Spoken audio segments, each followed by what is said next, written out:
Is a Cadillac with a Northstar worth buying and fixing up in 2025? And what are some of the common failures that they have? Let's find out. Let's get started.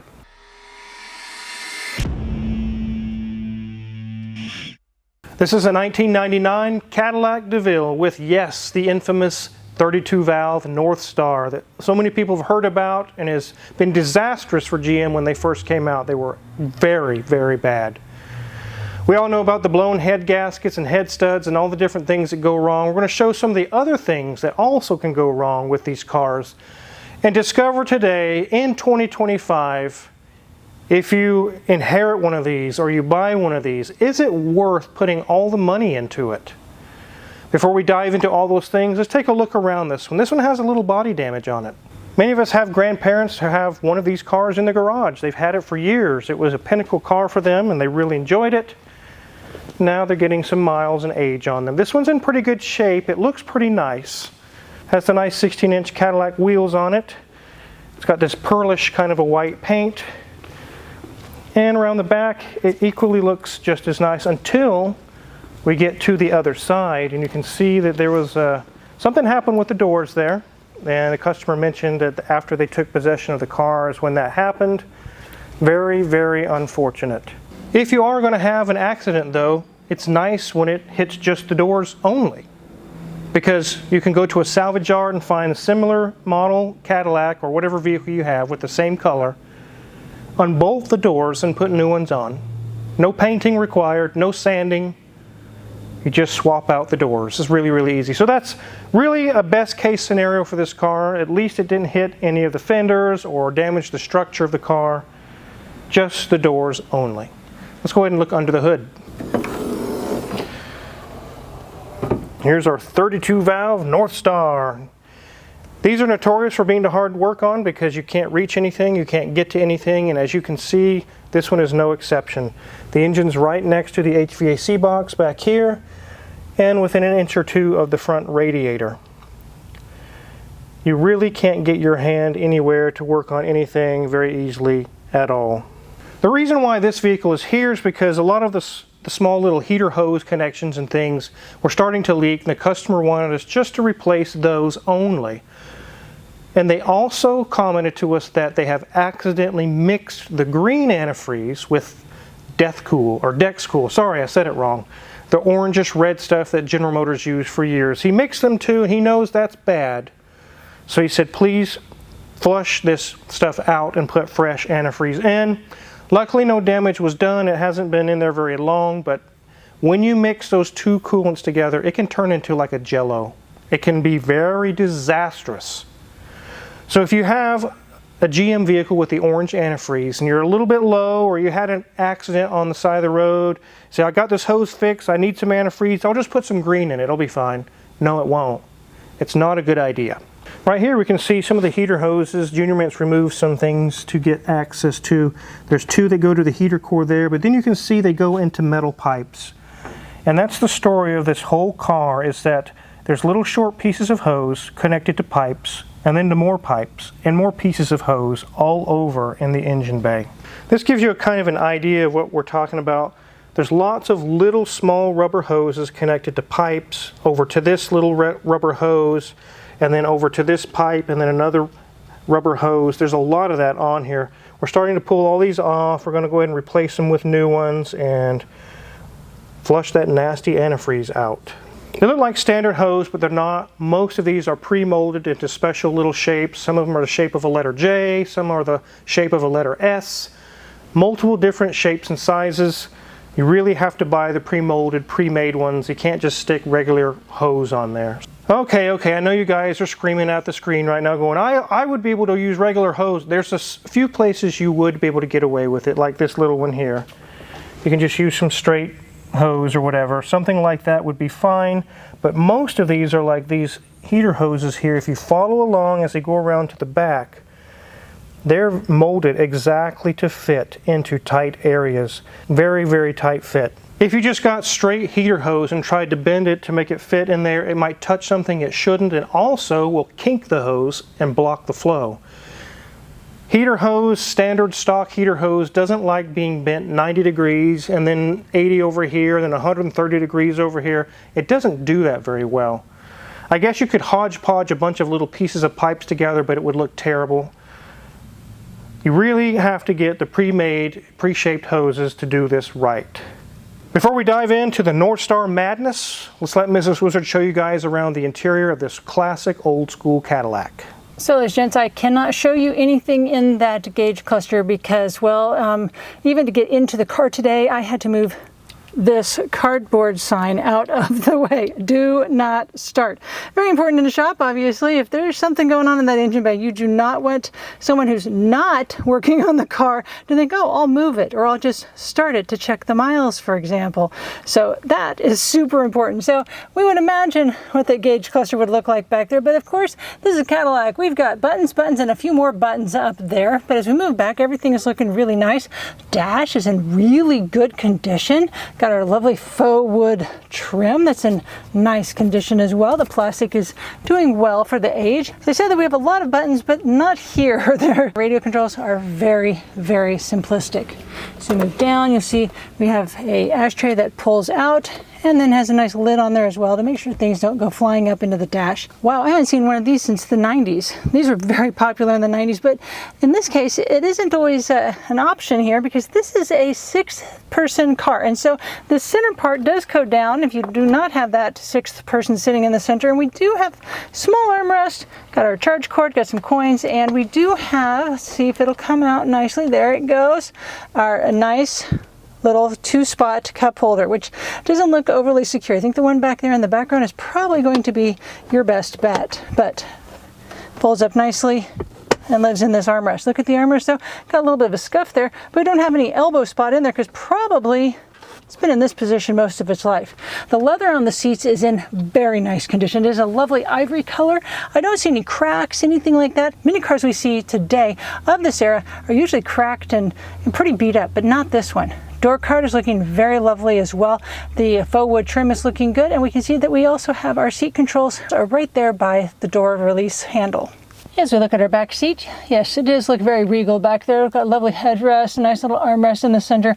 You actually have leg room back here. Yes, this is looking very good. Doesn't look like it's been used a whole lot. Headliner, also not sagging. I don't see any real major marks up there. As we get to our steering wheel, we can see the lovely logo in the center there. No buttons on the sides because this is a Cadillac. They kept it simple. But the customer did give us a whole bunch of information, a whole folder's worth of information there. And he noted on there that the mileage is 114,553.0 miles. So with a little over 100,000 miles, this thing is looking really good. So let's get this up in the air and see what's going on the underneath.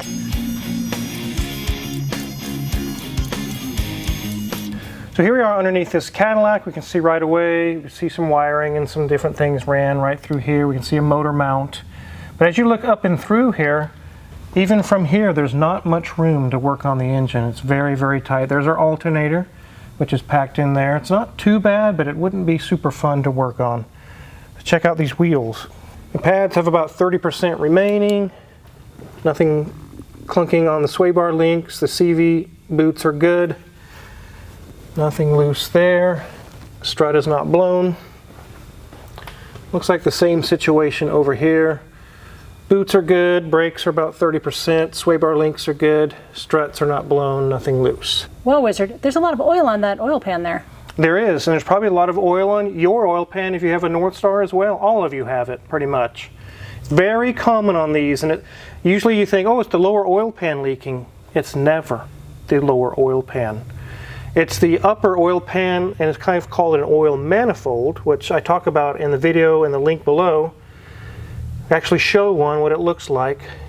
To get to it, you have to remove this exhaust pipe, but you really can't remove this pipe without the engine being out. It's a massive, massive job. This oil leak rarely ever gets fixed on the Northstars because it's such an undertaking just to get it. And it's not just the lower oil pan, it's so much more.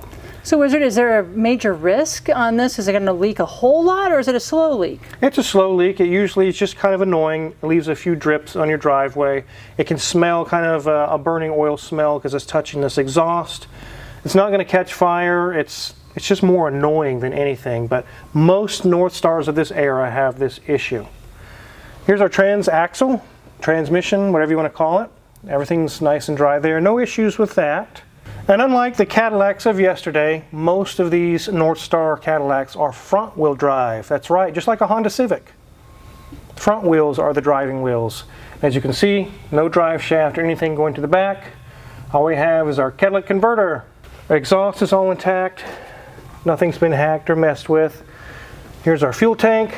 Luckily, nothing's leaking there. I don't see hardly any rust, Mrs. Wizard. No, it's looking really nice under here. It is very nice underneath here.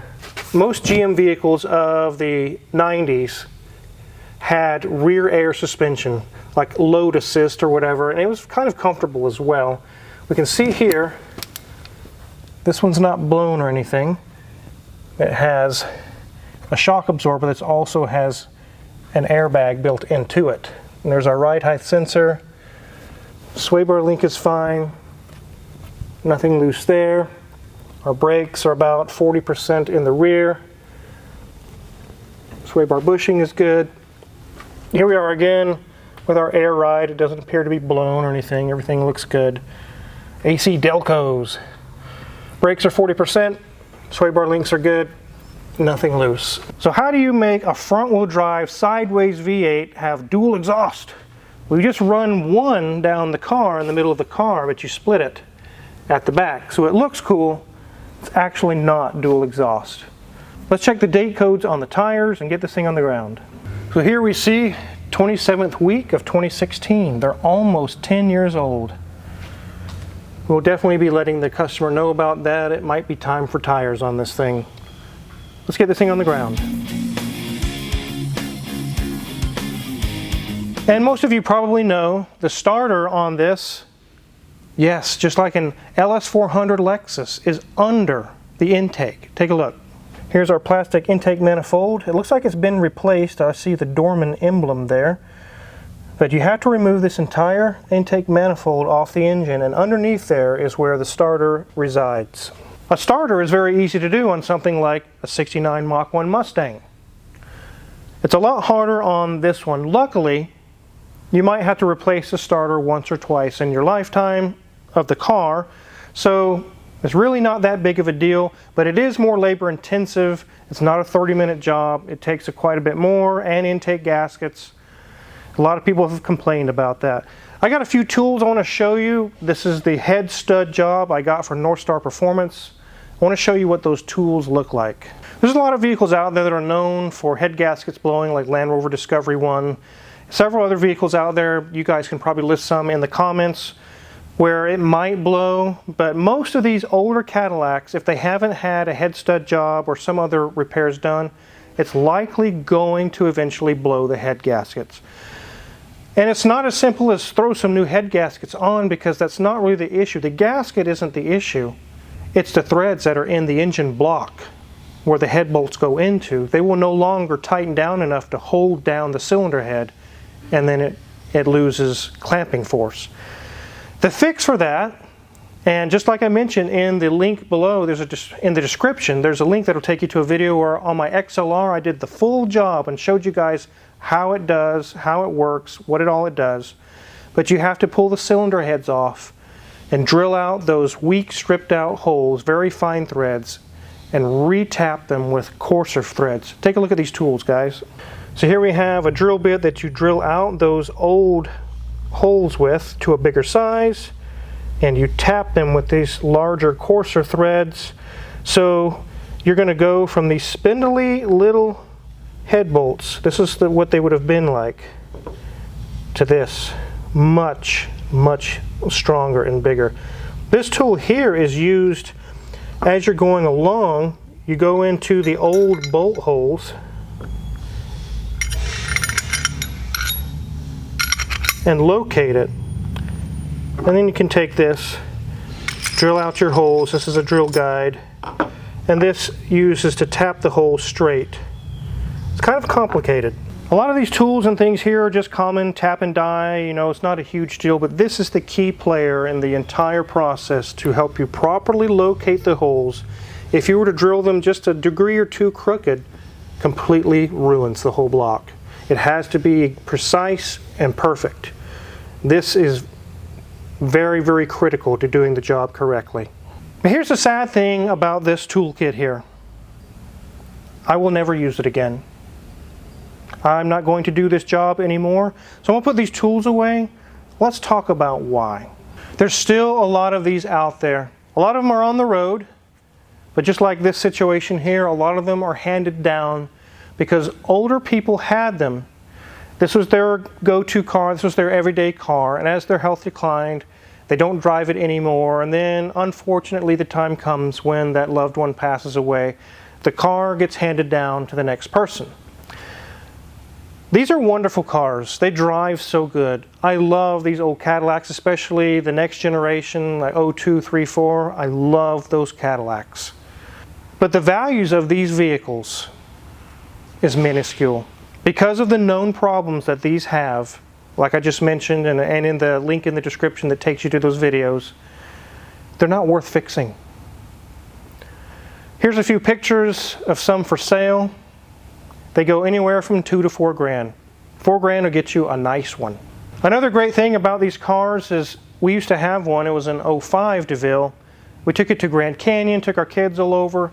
I honestly got 29 or 30 miles per gallon on the highway and would just float down the road. I've thought about here in the last year or two, I'd like to get another one and maybe do a head gasket job on it, but it's just not worth it. If I'm going to pull your engine out, I'm not just going to fix the 1 or 2 little items and put it back in and kind of put the blinders on and say I didn't see anything else, I don't want to run up the bill. That's not how I operate. If I pull the engine out, we're going to do the oil manifold that I talked about that leaks all over the oil pan. We're going to do all the things, the head studs, all the common failures on these engines. We're going to address all of them. Easily $5,000 or more. And by the time we say we do a belt, we do spark plugs, while we're at it, we'll do all this, we do that, transmission service while you're at it, $6,000, $7,000, $8,000. It can run the bill up really fast. These cars are only worth $2 or $3 grand, maybe $4. You guys know I mentioned many times in the past as well, I will not go that above and beyond on the repair cost over the value of the whole car. And I've got a short story I'll share with you why. It's easy to think, this was Dad's car, this is Grandpa's car. The cost isn't an issue. I just want it going. I want Dad's car going again. He would do this. The fact is, no, he probably wouldn't. I actually have 2 stories I'll share with you. The first one is, we had a Ford Taurus that came in. It was kind of in rough shape. It was decent. It was drivable. The transmission went out. The owner of the shop at the time, his name was Kenneth, one of my mentors. He taught me so much. Sometimes he would take on jobs he really shouldn't have. He tried to be nice with people. This one backfired on him. It was going to be $3 grand at the time to remove the transmission, rebuild it, put it back in. The car was maybe worth $1,500 at that time. And again, I apologize for they're making some noises next door. There's not much I can do about it, but $3 grand to get that fixed. The car was worth $1,500. And while we were there, we found a few other things. The bill actually got to $4 grand by the time we got it all done. The lady said it was my dad's car. I got to do it. 3 months after getting the car back on the road, it was driving great. Another car T-boned this lady and totaled the car out. The insurance said, this car is worth $1,500. Here's your check. She's like, but I got $5 grand into this thing, but trying the value of the car, what I blah, blah, blah, blah. They said, I don't care about that. The market value for this car is $1,500. That's all you're getting. She accepted the check, and the next day she came to the shop I was working at and drilled a new rear end into Kenneth. I mean, using unladylike words like you wouldn't believe. Ripped him a new one. Said, if I would have known it was going to be like this, you should have talked me out of this. I just lost all this money. I mean, just ripped him a new one. From that very day, I sat there working quietly in the car, kind of watching, like, oh my God, that lady's coming unglued on Kenneth. I knew from that day, when I run my own shop someday, I will never allow a customer to put that much money into their car because it always backfires. Trust me, guys, emotions sometimes get us to think we would be willing to put a bunch of money into the car. We wouldn't. Second story I have was at the same shop, same owner. I was working there, and a customer brought Dad's Chrysler Newport from the 70s in. The guy was an older gentleman himself. The dad had obviously passed away long ago. The car was in pretty good condition. It wasn't perfect, but it needed some things done. It had automatic climate control, and the system was broken. It was very hard to get the parts. Kenneth found a place that would sell him the parts. Everything cost double, triple what he thought it would be. Ended up going through the whole car and put like, I think 12 grand into the car, 14 grand. The car was maybe worth 5 or 6 at the time. The guy said, I got to do it. It was Dad's car. He did it. Kenneth did the job. And then the guy let it set again for another 2 or 3 years. Mice got into it. I mean, just chewed it to pieces, chewed the vacuum hoses, chewed the wires. He brought it back to Kenneth and said, I guess we got to go through this again because this was Dad's car. I can't let it go. We got to get it fixed. Kenneth had a talk with the guy. He said, I knew your dad. I was very good friends with him. And if your dad was still around, I can tell you he would rip you a new a-hole for spending this much money on his car. You think that Dad would want you to do this? No, he probably don't. He himself would not have done it. So we have to keep that in mind.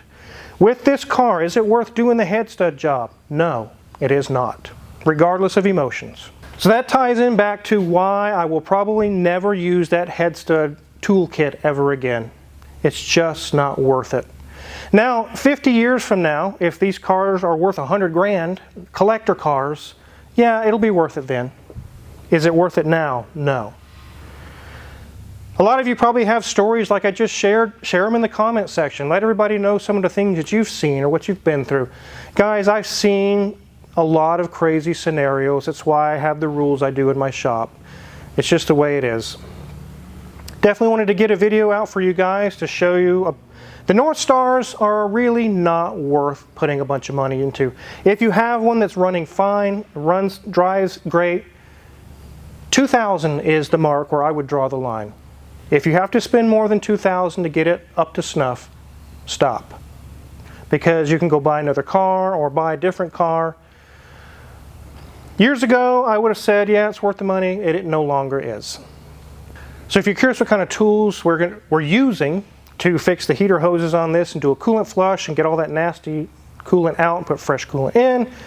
Also, any other car in the shop, check our Amazon affiliate link in the description below. There's a link there that lists all the tools that we have for sale that we use in the shop. They really are good tools. We use them every day. And if you purchase any of them, we get a small cut and really appreciate it. Make sure to hit the subscribe button because there's more car stories to come and more scenarios and all kinds of information to help you guys out. Thanks for watching.